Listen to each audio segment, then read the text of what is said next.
5 seconds. Mr.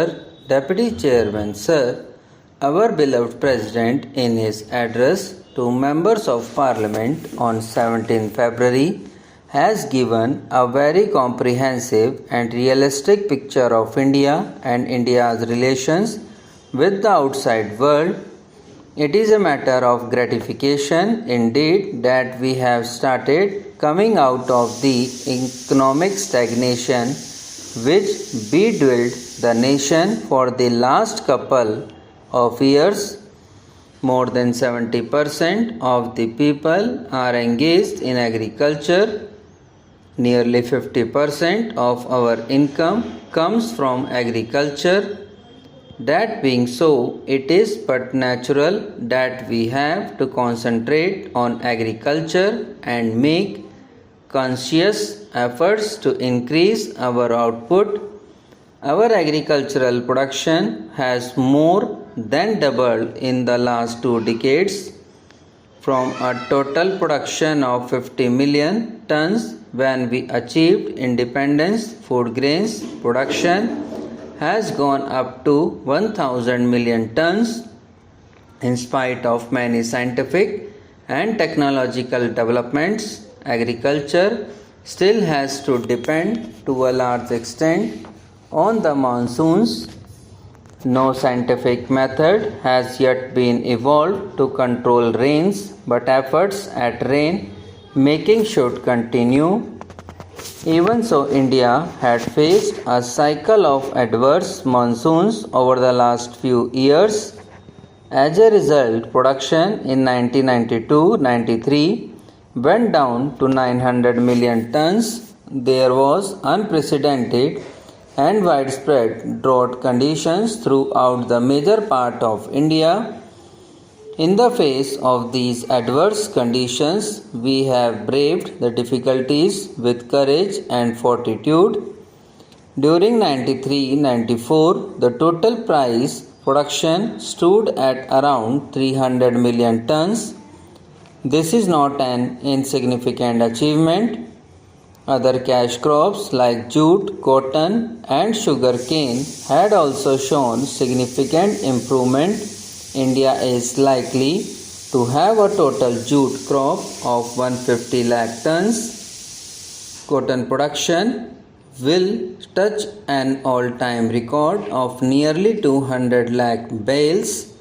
Sugar output is put at 300 lakh tons, out of which 100 lakh tons is exported. There are significant pointers to a meaningful policy being followed by the government. Thanks to the realization and strengthening of the public distribution system, India has been able to look after the minimum needs of the most vulnerable sections. The public distribution system needs nearly 10 million tons of food grains annually. The government is confident of meeting this obligation without much difficulty. Plans for investment in irrigation projects, fertilizer plants, and hydel projects should be pushed on war footing. Many irrigation projects are pending clearance from the center because of river water disputes that are existing between the states. Recently, a silver lining was seen in the sky with the 3 chief ministers of Karnataka, Tamil Nadu, and Kerala agreeing in principle to constitute the Kaveri River Valley Authority to settle the allocation of water for each state. Unfortunately, it has not borne fruit. I would again urge the Ministers for Agriculture and Irrigation to request the Chief Ministers again to sit at the table and agree to constitute the Kaveri River Valley Authority so that these disputes can be solved once and for all. There are similar river water disputes in other areas. For example, with regard to sharing of Narmada waters, there is a dispute between Gujarat and Madhya Pradesh.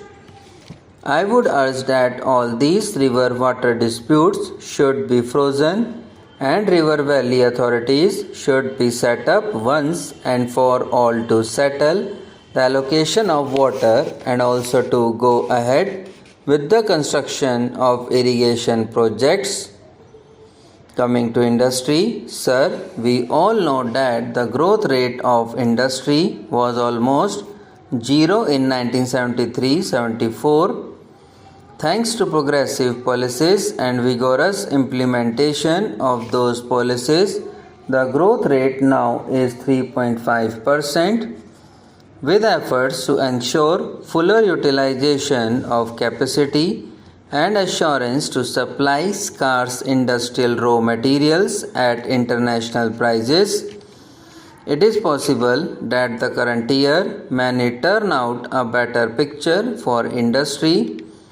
The kingpin of industrial growth lies in coal, steel and power. Coal production, which was 80 million tons last year, has improved to 90 million tons by now. There is no longer any shortage of steel.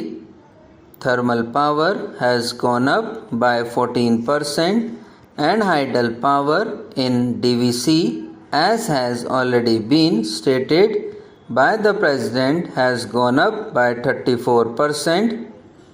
There is still power shortage in many states of India, particularly in Tamil Nadu and to some extent in Karnataka, Haryana and Punjab.